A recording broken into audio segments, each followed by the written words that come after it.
मध्य प्रदेश में होने वाले विधानसभा चुनाव में एक बार फिर से बीजेपी की सरकार बने, इसको लेकर शहर में लगातार कई दिग्गज नेता पत्रकार वार्ता ले रहे हैं। जहां बीते दिन हिमाचल प्रदेश के पूर्व मुख्यमंत्री की बीते दिन हुई प्रेस वार्ता के बाद शुक्रवार को केंद्रीय वित्त मंत्री निर्मला सीतारमण इंदौर पहुंची और मीडिया से रूबरू हुई। 17 तारीख को होने वाले मतदान को लेकर निर्मला सीतारमण ने बीजेपी सरकार फिर से बनने की बात कही और भाजपा की केंद्र तथा राज्य सरकार की जमकर तारीफ की और सरकार की योजनाओं का बखान भी किया। निर्मला सीतारमण ने कांग्रेस को आड़े हाथों लिया तो वहीं महंगाई को कंट्रोल करने तथा बेरोजगारी दूर करने को लेकर भी पत्रकारों के सवालों के जवाब दिए। मध्य प्रदेश में बीजेपी की सरकार बनने को लेकर उन्होंने दावा किया।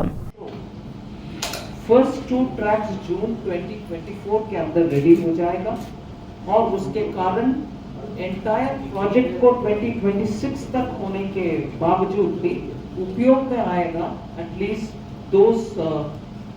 फर्स्ट 2 ट्रैक्स का डिस्टेंस इवन फ्रॉम जून 2024 पूरा खत्म होने के बाद 31 किलोमीटर्स को 28 स्टेशंस के साथ इंदौर का मेट्रो पब्लिक सर्विस में आएगा, जिससे नागरिक को सुविधा होगा और जिस शहर क्लीनेस्ट माना जाता है, स्मार्टेस्ट माना जाता है, उसमें पब्लिक मेट्रो जैसे ट्रांसपोर्टेशन के कारण और पोल्यूशन कम होगा। It will be one of the most efficient public transport facility. 2028 के अंदर पीतमपुर और उज्जैन का भी वाया सावर कनेक्शन होने वाले हैं।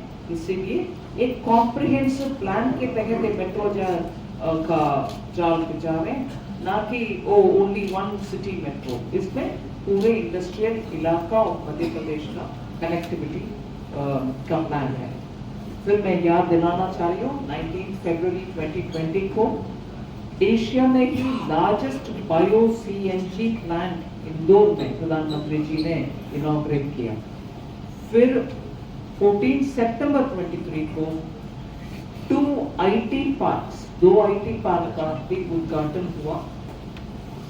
ऐसे ही लाइट हाउस प्रोजेक्ट के तहत अक्टूबर 23 में 1024 रेसिडेंशियल यूनिट्स का कंस्ट्रक्ट करके हैंडओवर भी हुआ।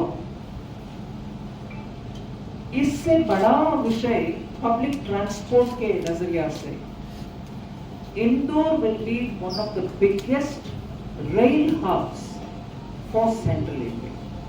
6 डायरेक्शन में रेल कनेक्टिविटी इंदौर केंद्रित होने वाले हैं। उसका काम शुरू हो गया है। ऑलरेडी आपको मालूम है कि कैबिनेट के द्वारा इंदौर, मऊ, खांडवा और अकोला रेल लाइन का अप्रूवल मिल गया। ऐसे इंदौर मनमाड, इंदौर दाहोद और इंदौर जबलपुर रेल लाइन का भी अप्रूवल हो गया है। मगर ये सब शुरुआत है। Ultimately rail hub for central India Indore बनने वाले हैं। इसीलिए रास्ते में आने के समय हमारे माननीय सांसद जी मुझे रेलवे स्टेशन दिखाते हुए बोले कि we are expanding it, there will be a new railway station also. ये सब इंटरलिंक्ड है कि अल्टीमेटली इंदौर का सेंट्रल ट्रांसपोर्टेशन, रेलवे ट्रांसपोर्टेशन का हब बनाने के लिए जो प्रयत्न चल रहे हैं। बीजेपी के विषय में बोलने के बाद जरूर आपको याद दिलाना चाहती हूँ good governance, corruption free government के विषय जब मैं बोल रही हूँ, आप ऑपोजिशन को देख लीजिए। जब भी एक स्टेट कांग्रेस के हाथ में चले जाता है, वो बन जाता है एक ही परिवार का ATM। उस राज्य का डेवलपमेंट के लिए कोई ध्यान नहीं रखते। उदाहरण आप देख लीजिए, हिमाचल हो, राजस्थान हो, छत्तीसगढ़ हो और कर्नाटका लेटेस्ट एग्जाम्पल। सरकार में आए 6 महीने के अंदर ही उनका इकोनॉमी और फिस्कल लेवल इतना दयनीय स्थिति में आ गए हैं।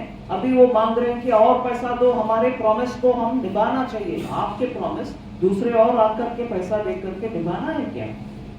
स्टेट का फिस्कल मतलब टैक्स और उससे आने वाले रेवेन्यू का ध्यान में रखते हुए स्टेट को आगे ले चलना चाहिए।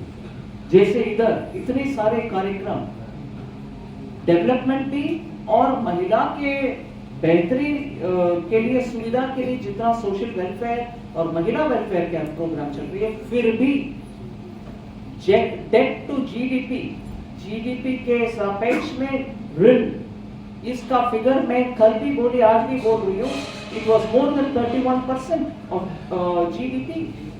31% of GDP was only debt earlier. अभी वो कटौती रेगुलरली करते आज एक गुड गवर्नेंस वाली सरकार ने उसको 27% को ले आए. This is how good governance can work, not the way Congress governments have been doing. I'll give promise, but somebody else will have to finance me. I'll run the state, but that state's money will be going over to somebody else, other than those who are living here. इसीलिए ये उदाहरण मैंने इतने सारे states को दिया, और भूलना नहीं है स्लैम, इफको स्कैम है, अरे स्कैम है. मोसेर बेर मात्र 350 करोड़ का, अगस्ता वेस्टलैंड 2400 का, इफको 600 करोड़ का.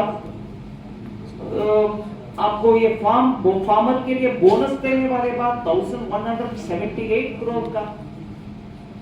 2009 से कांग्रेस को ये फार्मर लोन वेवर करने वाले बाद, जहां आधा अधूरा छोड़ा 2009 से 14 तक जब यूपीए के सरकार था, वो फुलफिल नहीं हुआ.